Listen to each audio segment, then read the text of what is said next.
my name is Jen and I'm the co-owner of the Formidable Genealogist Research Company, and I am in northern Iceland at this beautiful Green River Gorge.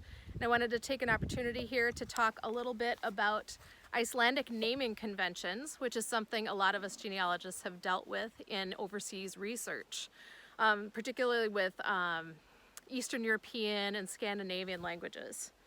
And the names here are pretty similar to what a lot of us have dealt with in Norwegian research.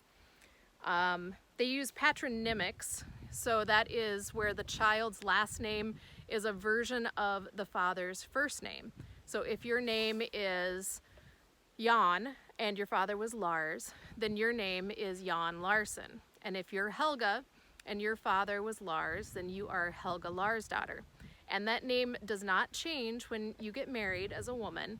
That's the same name you use your entire life and how you're identified. So if you have 4 people in your family, mother, father, son, and daughter, you all have different last names.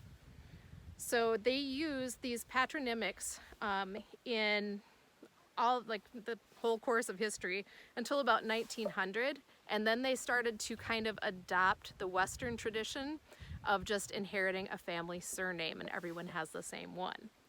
In 1925, they moved kind of back towards the patronymic, and you could also keep your family name if you had chosen to do it that way. Immigrants even had to adopt that same custom when they moved here, and they continued to require that through the 1980s.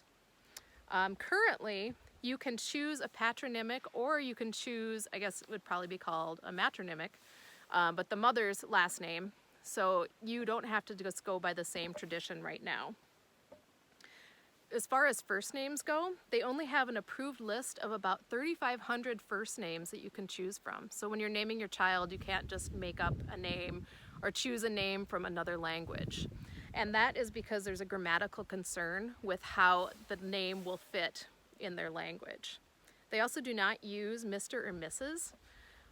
People just are all known by their first name. So even the president of Iceland is called by his first name, but people familiar with him would use a nickname more often. So that's how you show familiarity.